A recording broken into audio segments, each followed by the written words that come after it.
Oke, halo teman-teman, bertemu lagi di KHD Channel. Kali ini saya akan share 4 cara menentukan reksadana ya.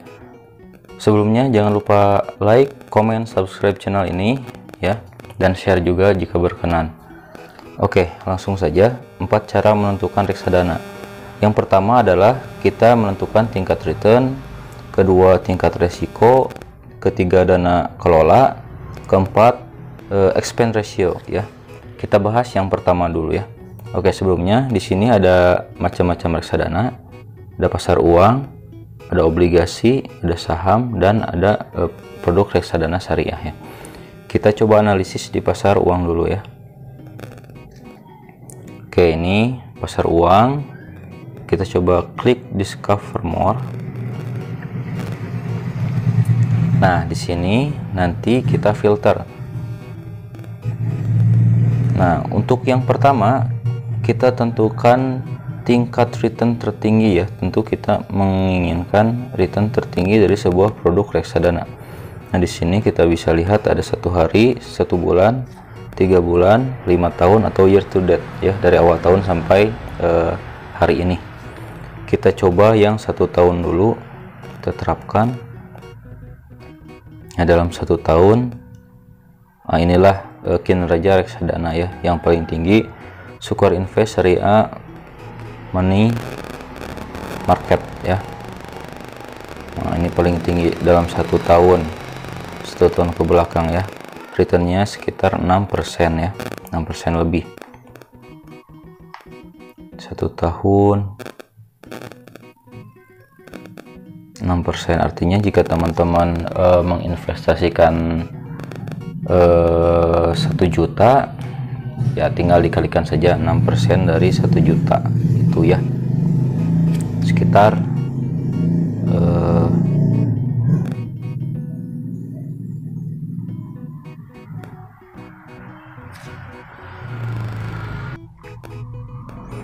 ya sekitar 60.000 ya. Nah, tentunya teman-teman dalam 1 tahun tidak akan menabung hanya 1 juta saja ya. Menabung terus tiap bulan kalau bisa, sehingga kita bisa mendapatkan hasil return yang lebih tinggi. Nah, ini untuk 1 tahun. Kita coba untuk 5 tahun ya. Ini masih Sukor Invest Money Market sekitar 40% ya dalam 5 tahun. Jadi kalau 1 juta ya 400.000, itu pun jika teman-teman hanya disimpan saja 1 jutanya itu ya. Tapi tentunya kita menabung untuk jangka panjang ya. Jangan lupa tujuan investasi teman-teman untuk apa dalam jangka waktu tertentu. Nah, itu ya. Jadi kita bisa lihat di filter di sini, misalnya tujuan investasi teman-teman itu adalah membeli gadget misalnya dalam kurun waktu 3 tahun misalnya ya. Nah, nanti kita pilih. Nah, untuk menambah ya. Di sini masih Sukor Invest Money Market ya. Nah, itu yang pertama, return yang tinggi, dan dari berbagai tahun indikator kita bisa lihat Sukor Invest Money Market ini konsisten mencetak return, selalu mencetak return yang baik ya. Kita lihat di sini. Nah, ini CAGR-nya, Compound Annual Growth Rate 5 years ya, tingkat pertumbuhan tahunan rata-rata suatu reksadana ya. Jadi selama 5 tahun rata-rata tiap tahun itu menghasilkan return 6% ya untuk produk reksadana ini. Nah, itu yang pertama adalah menentukan return yang tinggi dan menentukan kemampuan sebuah reksadana untuk mencetak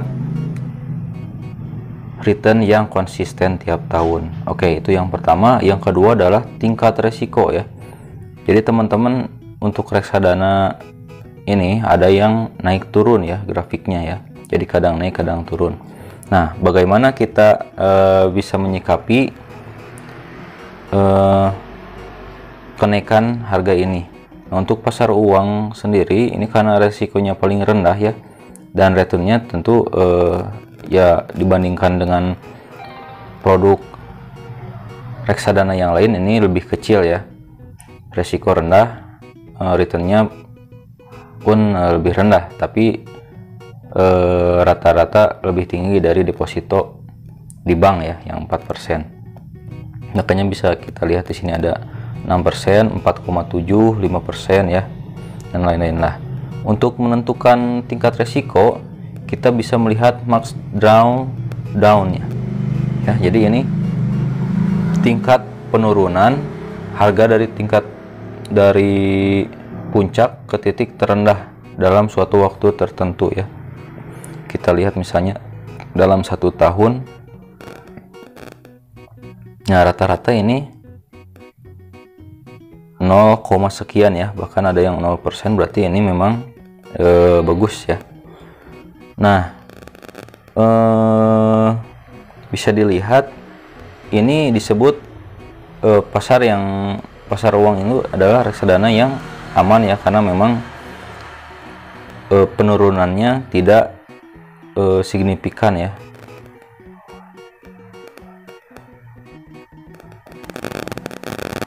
Nah, rata-rata bisa kita lihat grafiknya selalu naik ya untuk pasar uang. Jadi tingkat resiko teman-teman bagaimana jika ada penurunan 0, misalnya jika turun, misalnya ini ada 0,5% turun, apakah teman-teman siap? Atau 0,33 ini yang paling besar, apakah teman-teman siap mengalami penurunan sebesar itu ya? Tentu ini lebih kecil ya dibandingkan reksadana yang lain. Kita coba cek reksadana saham nih, reksadana saham, kita lihat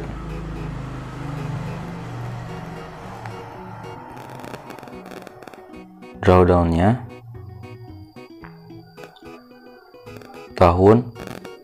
Nah, ini lebih beresiko ya, bisa lihat teman-teman ada 32%, 38%, bahkan ada yang 40% di sini ya, melebihi 40%, 45%. Jadi kalau teman-teman berinvestasi 1 juta, maka nilai investasi teman-teman bisa turun hingga 600.000 ya. Jadi berkurang 400.000, mungkin hanya 500.000 tersisa ya. Tapi ini tentunya untuk jangka pendek ya.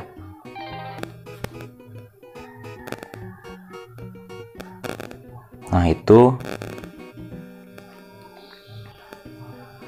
bisa kita lihat ini max drawdown-nya, bahkan dalam jangka waktu 5 tahun pun rata-rata kebanyakan 0% ya. Ini hanya ada beberapa produk reksadana yang drawdown-nya lebih dari 1 ya, bahkan paling besar itu 2,6 ya. Nah, apakah teman-teman siap jika kehilangan segitu persen dari total modal investasi teman-teman ya? Ya, yang terakhir adalah expense ratio. Apa itu expense ratio? Kita coba expense ratio.